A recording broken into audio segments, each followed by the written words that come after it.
Olá pessoal, tudo bem? Quero me apresentar aqui, meu nome é Tarcísio Júnior, sou um dos pastores da Igreja Reino de Cristo, estamos aqui para estudar sobre escatologia, ok? Escatologia é o estudo do tempo dos fins, sabendo que a eternidade ela virá, né? Jesus ele predisse isso, o reino dos céus, ele é eterno, né? Ele não tem fim, nós fomos salvos para a eternidade, para ter uma vida eterna com Deus. E João Batista, olha gente. E João, o apóstolo João, ele escreveu o livro de Apocalipse, que é o alvo do nosso estudo.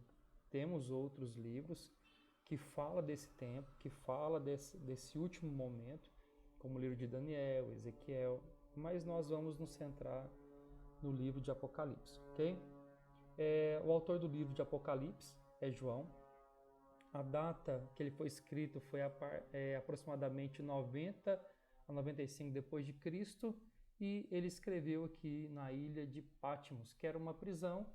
Conta essa história que João ele estava em meio à sua vida, à sua rotina, né, na igreja de Éfeso, e sempre quando dava oportunidade para ele pregar, ele falava do amor de Deus, e que Deus amou o mundo de tal maneira, e que deu seu Filho unigênito para que todo que nele cresce não perecesse, mas tivesse a vida eterna. E nesse sentido, João ele teve a revelação, porque todas as vezes que prendiam João por falar do Evangelho, eram colocados ele em prisões, e as pessoas que estavam nas prisões se convertiam. Conta essa história também, que ele foi lançado numa caldeira de óleo quente, e ele não morreu, estava ali Deus preservando a vida dele. Então colocaram ele numa ilha deserta, né, longe de qualquer tipo de pessoa, para ver se ele morria ali e não desse trabalho para as autoridades da época, né?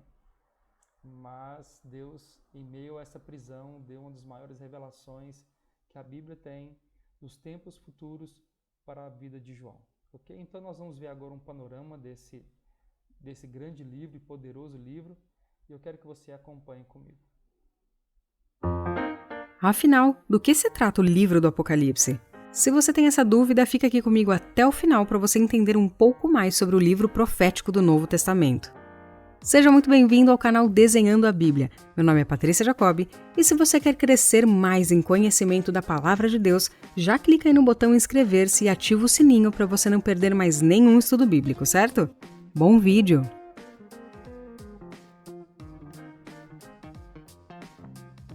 A palavra Apocalipse vem do grego e é a primeira palavra do livro. Apo significa tirado de e calipse, cortina. Sendo assim, seu significado literal é aparecimento ou manifestação, como se algo fosse tirado de trás da cortina, no sentido da revelação da verdade de Deus. Então nós podemos dizer que Apocalipse significa revelação. Existem algumas discussões a respeito da autoria desse livro, mas as maiores evidências nos mostram que João, citado como autor, é o discípulo amado de Jesus. Portanto, podemos dizer que o apóstolo João foi o autor do livro. A respeito da data, as evidências indicam que foi escrito durante um período de extrema perseguição aos cristãos, realizada pelo imperador Domiciano entre 90 e 95 d.C. Vejamos um pouco do contexto histórico da época em que foi escrito. A ilha de Patmos é conhecida por ser o local para onde o apóstolo João foi exilado durante a perseguição. Ele foi condenado por causa da palavra de Deus e pelo testemunho de Jesus Cristo. Essa ilha foi usada como um lugar de banimento durante os tempos romanos. No entanto, justamente nesse local de prisão é que Deus mostra suas maiores profecias, como descreve o próprio João no livro de Apocalipse, revelação de Jesus Cristo. E para quem o livro foi escrito e qual foi o propósito? Foram cartas enviadas a 7 igrejas da província romana da Ásia, que ficava numa região que hoje faz parte da Turquia, a fim de adverti-las para que não abandonassem a fé em Cristo. Também proclamou a certeza da vitória definitiva para os que permanecem ao lado de Deus em tempos de perseguições e sofrimentos. O Apocalipse também é um apelo evangelístico a todos aqueles que estão atualmente vivendo no reino das trevas para entrar no reino da luz. Vejamos a forma literária desse livro, mas antes disso não esquece de deixar o seu like. Depois do prefácio, o Apocalipse começa e termina como uma carta típica do Novo Testamento. Embora contenha 7 cartas para 7 igrejas, está claro que cada membro deve ouvir a mensagem a cada uma das igrejas, bem como a mensagem do livro inteiro, a fim de que possam obedecer-lhe. Dentro dessa carta está a profecia. O profeta fala a palavra de Deus como um chamado à obediência na situação presente e na situação futura imediata, tendo em vista o futuro definitivo. Essa profecia não deveria ser selada, por ser relevante aos cristãos de todas as gerações. E eu não sei se você sabe, mas existem 4 posições principais quanto à interpretação desse livro. A primeira é a preterista. Ela afirma que as profecias do livro foram cumpridas nos primeiros séculos da história da Igreja. A segunda forma de interpretação é a histórica. Ela vê o livro como um panorama do desenrolar da história da Igreja, dos dias de João até o final dos tempos. A terceira forma é a idealista, que considera o livro uma representação figurativa dos grandes princípios do bem e do mal em constante conflito, sem referência a qualquer evento histórico. E a quarta é a futurista, que entende a maior parte do livro como profecia ainda a ser cumprida. Vejamos agora o conteúdo. O Apocalipse é repleto de visões que nos anunciam os últimos dias antes do retorno de Cristo e a introdução do novo céu e nova terra. O Apocalipse começa com cartas às 7 igrejas da Ásia Menor, revelando em seguida uma série de devastações derramadas sobre a terra. A marca da besta, que é o 666, a decisiva batalha do Armagedon, o aprisionamento de Satanás, o reino do Senhor, o julgamento do grande trono branco e a natureza da cidade eterna de Deus. Profecias sobre Jesus Cristo são cumpridas e uma última chamada ao seu senhorio nos assegura que ele voltará em breve. Fala também sobre o dragão frustrado por sua derrota na cruz e pelas consequentes restrições impostas sobre a sua atividade, e desesperado para frustrar os propósitos de Deus perante seu destino inevitável, desenvolver uma trindade forjada a fazer guerra com os santos. A primeira besta, o monstro, simboliza a realidade do governo anticristão e poder político. Já a segunda, a religião anticristã, a filosofia e a ideologia. E não tem como falar de Apocalipse e não falar de Jesus, porque ele é o centro de todo o livro, tanto em sua glória como ressuscitado. Ele dirige as suas igrejas na terra. Ele é o Cordeiro morto e ressurreto a quem todo louvor é dirigido.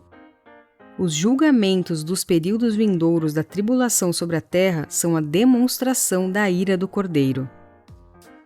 O retorno de Cristo à terra é descrito no capítulo 19, versículos de 11 a 21.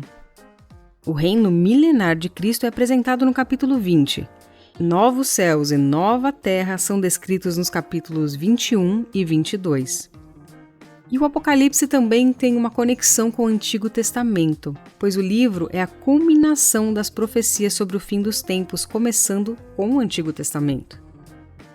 A descrição do anticristo mencionado em Daniel 9:27 é totalmente desenvolvida no capítulo 13 de Apocalipse. Fora do Apocalipse, nós temos exemplos da literatura apocalíptica na Bíblia. São Daniel, capítulos 7 a 12, Isaías, capítulos 24 a 27, Ezequiel, capítulos 37 a 41 e Zacarias, nos capítulos de 9 a 12. Você já aceitou a Cristo como seu Salvador? Se sim, então você não tem nada a temer do julgamento de Deus sobre o mundo, tal como descrito no livro de Apocalipse. Se você quiser saber mais sobre esse livro e o seu conteúdo, é só clicar no primeiro link da descrição desse vídeo. Se você precisa de um vídeo institucional, didático ou até...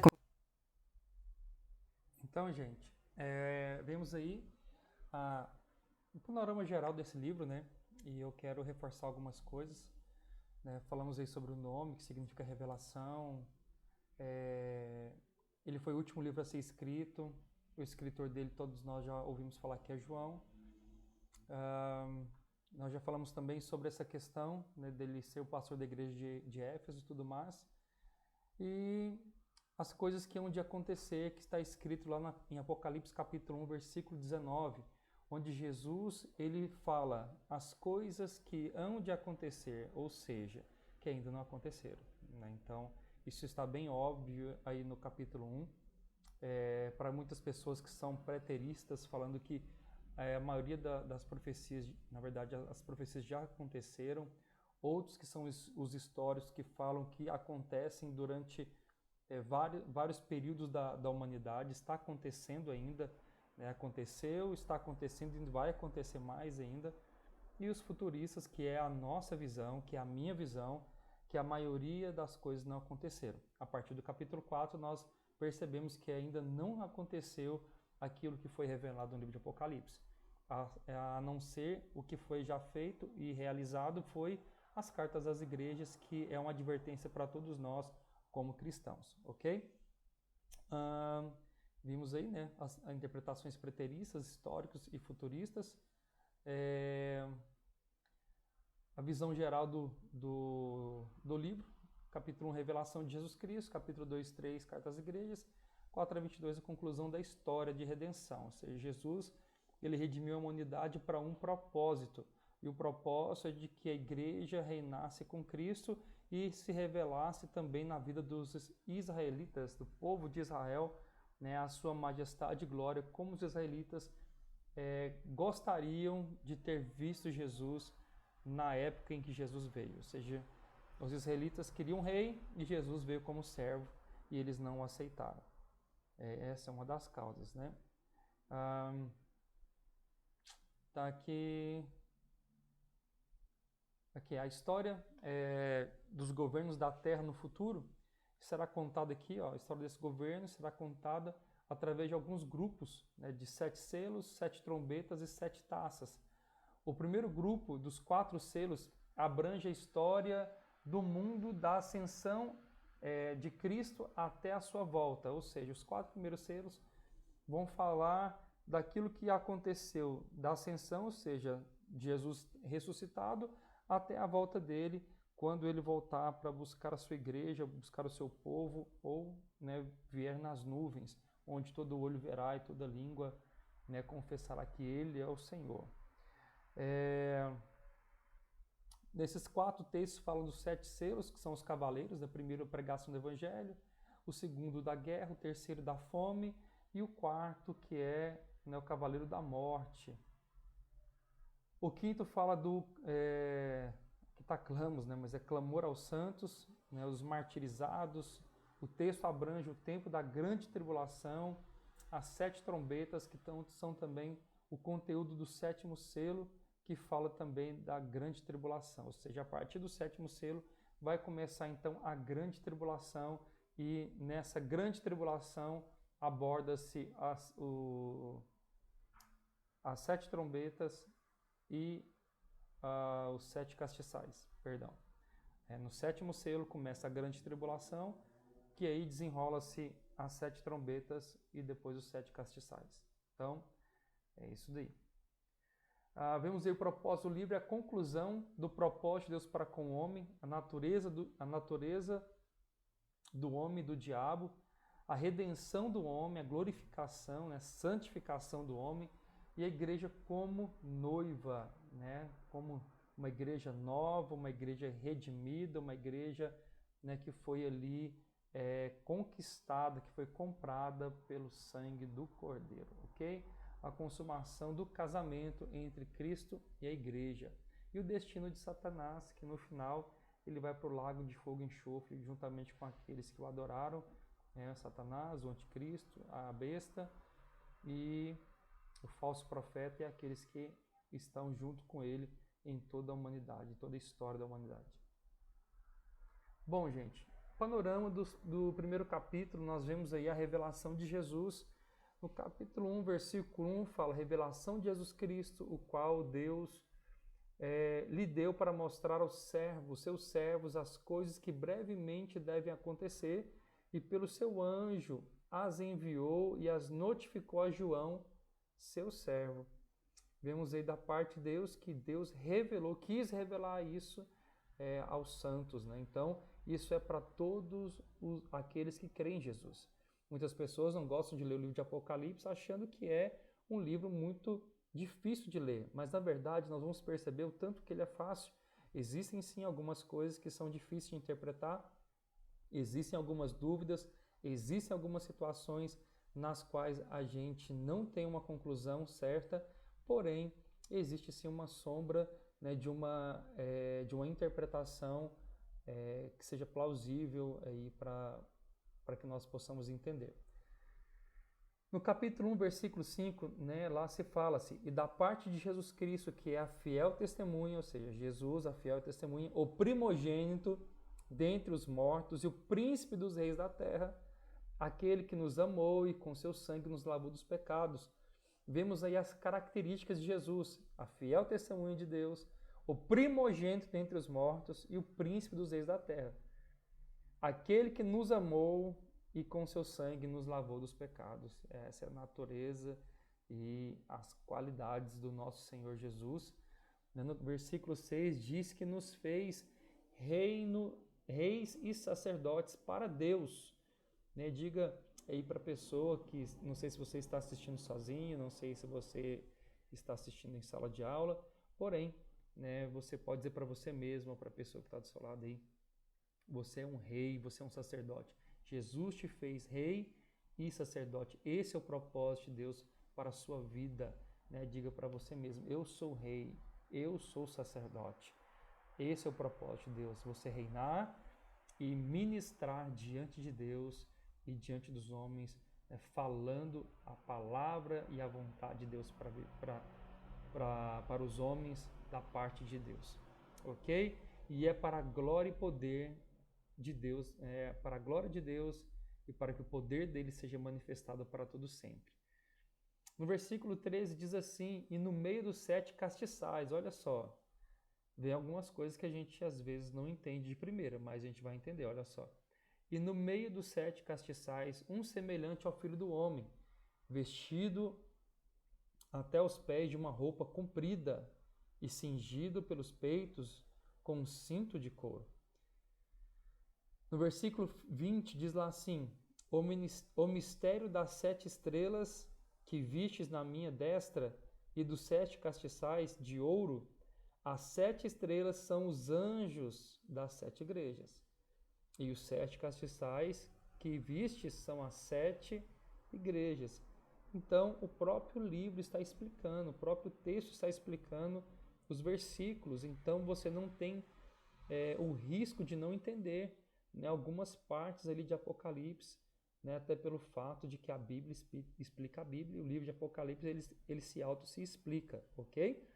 Então, vemos aí que do versículo 13, os castiçais são as igrejas, que vão ser ditas no capítulo 2 e 3. E as 7 estrelas são os anjos da igreja, as pessoas que são responsáveis, né, no caso, no nosso ambiente de igreja, os pastores, né, aqueles que são responsáveis aí pelo corpo de Cristo, né, que Deus confiou a ele.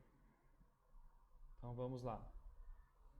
Tenho, porém, contra ti, vou colocar o mouse aqui, que eu esqueci de acompanhar a leitura com vocês através do mouse. Tenho, porém, contra ti que deixaste o primeiro amor. Nós vamos então agora passar para o segundo capítulo, que vai falar sobre as 7 igrejas, ok? Cada igreja tem a sua característica, cada igreja tem a sua identidade, cada igreja tem um elogio e também tem uma repreensão. Algumas igrejas não têm repreensão e têm só elogios. Uma igreja não tem, né, repreensão, só tem elogios, e a outra igreja não tem elogio, só tem repreensão. Então, nós vamos aí enfatizar um pouco aquilo que nós iremos aprender com as 7 igrejas. Isso é para você entender o que Jesus quer para a sua vida. Vamos lá. Apocalipse capítulo 2, versículo 4, o que diz? Tenho, porém, contra ti que deixaste o teu primeiro amor. Olha só, Jesus, né, por meio de João, ele fala, eu tenho contra ti algo, tenho uma repreensão a te fazer. E que repreensão seria essa? Você deixou o primeiro amor. Mas o que seria o primeiro amor? No versículo 5 explica, lembra-te, pois, onde caíste. O apóstolo Tiago diz em sua carta, se não me engano, no capítulo 4 ou 5, lá diz assim, ó, veja onde você caiu, arrepende, volta aonde você caiu e continua.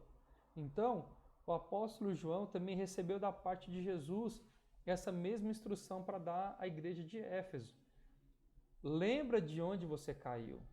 Arrepende-te, ou seja, muda de mentalidade, muda a tua forma de pensar, muda as tuas práticas e volta às primeiras obras. Quando não, brevemente virei a ti e tirarei do seu lugar o teu castiçal. O que é o castiçal, gente? É onde fica a luz.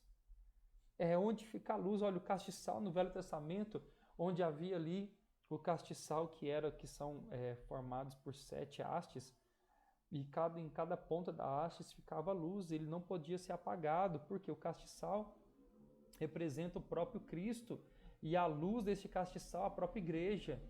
Então, a luz de Jesus, a luz dele em nós, ela tem que brilhar, ela tem que estar acesa e não apagada. Então, eu tirarei do seu lugar o teu castiçal, eu tirarei o lugar da tua luz, o lugar do recipiente que engloba ali a luz, que manifesta a luz. Então, que nós não venhamos a cair nesse perigo, né, de deixar o primeiro amor, né, se não te arrependeres, né, o Senhor virá e tirará do seu lugar o teu castiçal, que no capítulo 1 fala que é a igreja, tá? Que é a igreja que é ali o recipiente que manifesta a luz. No versículo 7 diz assim: quem tem ouvidos, ouça o que o Espírito diz às igrejas. Ao que vencer, dar-lhe-ei a comer da árvore da vida, que está no meio do paraíso de Deus. Então, há uma recompensa para aqueles que perseveram, há uma recompensa para aqueles que amam ao Senhor. Deixa eu ver aqui, parece que eu me esqueci um pouco de falar dos versículos, né, de número 1, que fala também do elogio. Vamos lá para o versículo de número 1, só um minuto.